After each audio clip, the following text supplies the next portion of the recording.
नमस्कार दोस्तों, एसएससी ज्ञान में आप सभी का स्वागत है। आज हम रेलवे आरपीएफ कांस्टेबल का जो 2019 में एग्ज़ाम हुआ था उसके 18 जनवरी के थर्ड शिफ्ट में जो जीके जीएस व साइंस के प्रश्न पूछे गए थे उनको इस वीडियो में पढ़ेंगे। तो वीडियो को लास्ट तक ज़रूर देखें और वीडियो पसंद आए तो वीडियो को लाइक और चैनल को सब्सक्राइब कर लें, जिससे आप सभी के पास ऐसे ही वीडियो पहुँचते रहें। और आप लोग जिन्होंने एएलपी व आरपीएफ एसआई का एग्ज़ाम दिया होगा, देखा होगा प्रीवियस ईयर से काफ़ी ज़्यादा प्रश्न रिपीट किए गए थे और मैंने सारे एग्ज़ामों के प्रीवियस ईयर के पेपरों का वीडियो भी बनाया था और आप लोगों ने पढ़ के काफ़ी ज़्यादा अच्छा एग्ज़ाम भी दिया है। तो आप लोग जिनका भी कांस्टेबल का एग्ज़ाम लगा हुआ है, एक बार फिर से प्रीवियस ईयर के सारे पेपरों का रिवीजन मैं अपने चैनल पे कराऊंगा। तो आप लोग चैनल पर जुड़े रहें और ऐसे ही अपने रेलवे एग्ज़ाम्स की तैयारी करते रहें। तो बढ़ते हैं अपने 18 जनवरी के थर्ड शिफ्ट में पूछे गए प्रश्नों की ओर। पहला प्रश्न है, कोणार्क सूर्य मंदिर कहाँ पर स्थित है? तो आंसर हो जाएगा उड़ीसा राज्य में। तो ऑप्शन डी इसका राइट आंसर हो जाएगा। अगला प्रश्न है, अमृतसर में प्रसिद्ध स्वर्ण मंदिर निम्न में से किस सिख गुरु द्वारा पूर्ण किया गया था? तो इसका आंसर हो जाएगा गुरु अर्जुन देव द्वारा। तो ऑप्शन डी इसका राइट आंसर होगा। फिर अगला प्रश्न है, एटीएम गैस द्वारा प्रयोग में लाए गए किसको मापने की एक इकाई है? तो आंसर हो जाएगा दबाव को। तो ऑप्शन ए इसका राइट आंसर होगा। अगला प्रश्न है, कलमकारी चित्रकला का मुख्य केंद्र है? तो आंसर होगा आंध्र प्रदेश। तो ऑप्शन डी इसका राइट आंसर होगा। फिर अगला प्रश्न है, पानी का कितने बनाने के लिए हाइड्रोजन के 2 अणु ऑक्सीजन के 1 अणु के साथ मिलाते हैं? तो आंसर हो जाएगा 2 अणु को बनाने के लिए। तो ऑप्शन सी इसका राइट आंसर हो जाएगा। अगला प्रश्न है, नर्मदा सागर परियोजना किस राज्य में स्थित है? तो आंसर हो जाएगा मध्य प्रदेश में। तो ऑप्शन सी इसका राइट आंसर होगा। अगला प्रश्न है, सदाबहार शंकु वृक्ष जिन्हें कोनिफर कहते हैं मुख्य रूप से किस बायोम में पाए जाते हैं? तो आंसर हो जाएगा वन बायोम में पाए जाते हैं। तो ऑप्शन बी इसका राइट आंसर होगा। अगला प्रश्न है, भारत का पहला वायसराय कौन था? तो आंसर हो जाएगा लॉर्ड कैनिंग। तो ऑप्शन बी इसका राइट आंसर होगा। अगला प्रश्न है, किस अधिनियम ने भारत में दोहरी सरकार को समाप्त कर दिया था? तो आंसर हो जाएगा भारत सरकार अधिनियम 1858 ने। तो ऑप्शन सी इसका राइट आंसर होगा।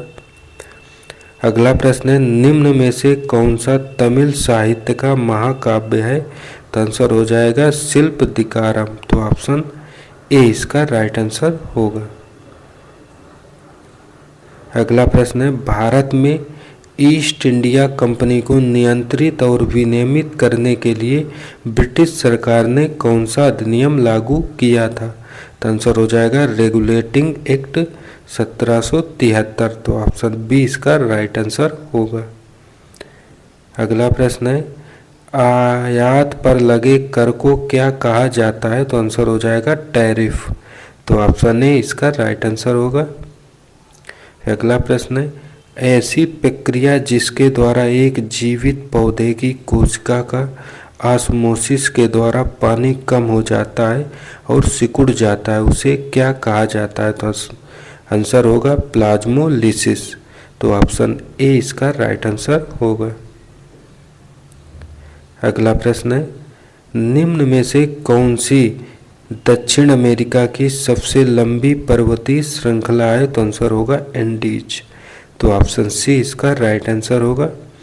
अगला है, अंतर्राष्ट्रीय पुनर्निर्माण और विकास बैंक को लोकप्रिय रूप में किसके नाम से जाना जाता है? तो आंसर हो जाएगा विश्व बैंक के नाम से। तो ऑप्शन बी इसका राइट आंसर होगा। अगला प्रश्न है, मंगल ग्रह में कितने प्राकृतिक उपग्रह हैं? तो आंसर होगा 2 उपग्रह। तो ऑप्शन डी इसका राइट आंसर होगा। अगला प्रश्न है, जवाहरलाल नेहरू बोर्ड ट्रस्ट कहाँ पर स्थित है? तो आंसर हो जाएगा मुंबई महाराष्ट्र में स्थित है। तो ऑप्शन सी इसका राइट आंसर होगा। अगला प्रश्न है किण्वन प्रक्रिया की खोज किसने की थी? तो आंसर होगा लुई पाश्चर ने की थी। तो ऑप्शन डी इसका राइट आंसर होगा। अगला है किस वर्ष में आधुनिक ओलंपिक खेलों में जिम्नास्टिक को शामिल किया गया था? तो आंसर हो जाएगा 1896 में। तो ऑप्शन ए इसका राइट आंसर होगा। अगला निम्न में से कौन सा कार्य वाणिज्यिक बैंकों को मुख्य कार्यों के अंतर्गत लाता है? तो आंसर हो जाएगा जमा स्वीकार करना। तो ऑप्शन डी इसका राइट आंसर होगा। अगला निम्न में से कौन सी सबसे पुरानी शास्त्रीय नृत्य शैली है? तो आंसर होगा भारतनाट्यम। तो ऑप्शन बी इसका राइट आंसर होगा। अगला है सतह के एक इकाई क्षेत्रफल पर कार्यरत बल को क्या कहा जाता है? तो इसका आंसर हो जाएगा दबाव कहते हैं। तो ऑप्शन बी इसका राइट आंसर होगा। अगला है क्षेत्रफल के मामले में दुनिया का सबसे बड़ा देश कौन सा है? तो आंसर हो जाएगा रूस। तो ऑप्शन सी इसका राइट आंसर होगा। अगला है जल निकायों में मेढकों द्वारा थायरोक्साइन हार्मोन के उत्पादन के लिए निम्न में से किसकी आवश्यकता होती है? तो आंसर हो जाएगा आयोडीन की। तो ऑप्शन ए इसका राइट आंसर होगा। अगला प्रश्न है भारत में बायोस्फीयर रिजर्व निम्न में से कौन सा है? तो आंसर होगा सुंदरवन। तो ऑप्शन बी इसका राइट आंसर होगा।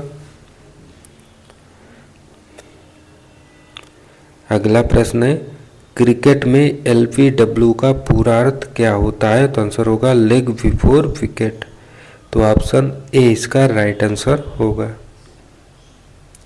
अगला प्रश्न है वियतनाम की राजधानी कौन सी है? तो आंसर हो जाएगा हनोई। तो ऑप्शन ए इसका राइट आंसर होगा। अगला प्रश्न है उपकरण पोमेल हार्स किस खेल से जुड़ा हुआ है? तो आंसर हो जाएगा जिम्नास्टिक्स से। तो ऑप्शन ए इसका राइट आंसर होगा।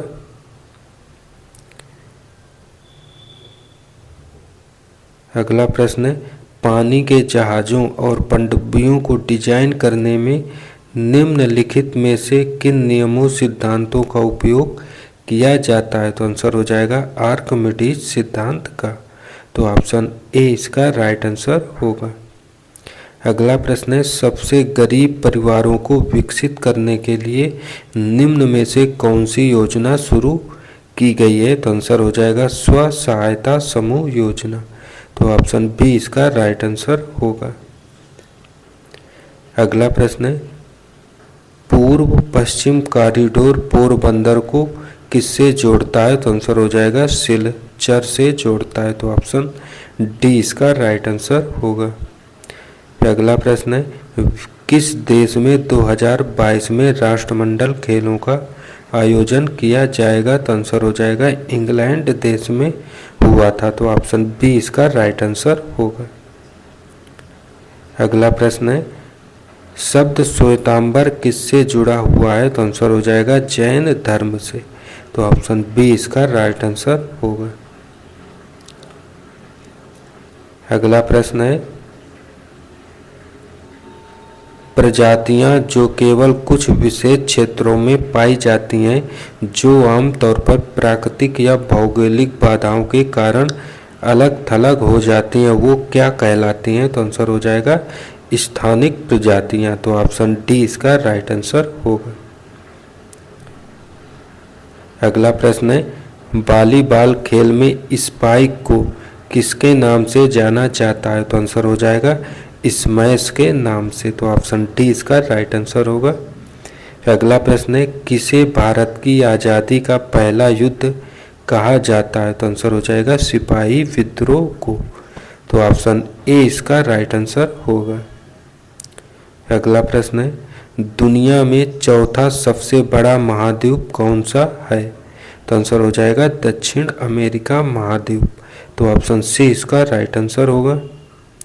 अगला प्रश्न है, बंगाल के पहले गवर्नर जनरल के रूप में किसे नियुक्त किया गया था? तो इसका आंसर हो जाएगा वारेन हेस्टिंग्स को। तो ऑप्शन बी इसका राइट आंसर होगा। फिर अगला, प्रत्येक संसदीय बैठक का पहला घंटा निम्न में से किसके लिए रखा गया है? तो आंसर हो जाएगा प्रश्नकाल के लिए। तो ऑप्शन बी इसका राइट आंसर होगा। फिर अगला प्रश्न है, 1765 से पहले ब्रिटिश ईस्ट इंडिया कंपनी के पास एकमात्र कौन सा अधिकार था? तो आंसर हो जाएगा व्यापार का एकमात्र अधिकार। तो ऑप्शन सी इसका राइट आंसर होगा। फिर अगला प्रश्न है, भारत का संविधान कब लागू हुआ था? तो आंसर हो जाएगा 26 जनवरी 1950 को लागू हुआ था। तो ऑप्शन ए इसका राइट आंसर होगा। अगला प्रश्न है, केंद्रीय लोक सेवा आयोग की स्थापना किस वर्ष में हुई थी? तो आंसर हो जाएगा 1926 में हुई थी। तो ऑप्शन ए इसका राइट आंसर होगा। अगला प्रश्न है, गेलोरा बुंगकर्णो के स्टेडियम कहाँ पर स्थित है? तो आंसर हो जाएगा इंडोनेशिया में। तो ऑप्शन ए इसका राइट आंसर होगा। अगला प्रश्न है, निम्न में से कौन सा एक लोकप्रिय पॉलिएस्टर है जिसका बोतल और बर्तन बनाने के लिए उपयोग किया जाता है? तो आंसर हो जाएगा पॉलीएथिलीन टेरेफ्थेलाइट। तो ऑप्शन डी इसका राइट आंसर होगा। अगला प्रश्न है, निम्न में से किसको सार्वजनिक सम्मान कहा जाता है? तो आंसर हो जाएगा राष्ट्रीय रक्षा को। तो ऑप्शन डी इसका राइट आंसर होगा। अगला प्रश्न है, किस वर्ष में पिट का भारत अधिनियम पारित किया गया था? तो इसका आंसर हो जाएगा 1784 ईस्वी में। तो ऑप्शन ए इसका राइट आंसर होगा। अगला प्रश्न है, निम्न में से किस लिपि में पंजाबी भाषा लिखी जाती है? तो आंसर हो जाएगा गुरमुखी लिपि में। तो ऑप्शन ए इसका राइट आंसर हो जाएगा। फिर अगला प्रश्न है, कालबेलिया किस राज्य से यूनेस्को की अमूर्त सांस्कृतिक विरासत है? तो आंसर हो जाएगा राजस्थान की। तो ऑप्शन डी इसका राइट आंसर होगा। अगला प्रश्न है, निम्नलिखित मुगल शासकों में किसने दीनपनाह नामक शहर की नींव रखी लेकिन वह इसे पूरा नहीं कर सका? तो आंसर हो जाएगा हुमायूं ने। तो ऑप्शन ए इसका राइट आंसर होगा। और अगला प्रश्न है, हड़प्पा वासियों द्वारा निम्न में से किस भवन निर्माण सामग्री का उपयोग किया गया था? तो आंसर होगा तप्त मिट्टी के ईंटों का प्रयोग। तो ऑप्शन सी इसका राइट आंसर होगा। तो ये थे थर्ड शिफ्ट में पूछे गए जीके जीएस व साइंस के प्रश्न जो आरपीएफ कांस्टेबल एग्जाम 2019 में आए हुए थे। अगर वीडियो पसंद आया हो तो वीडियो को लाइक और चैनल को सब्सक्राइब करें, जिससे आपके पास रेलवे एग्जाम संबंधी सारे वीडियो पहुंचते रहें। मिलते हैं अपने अगले वीडियो में, तब तक के लिए नमस्कार, जय हिंद।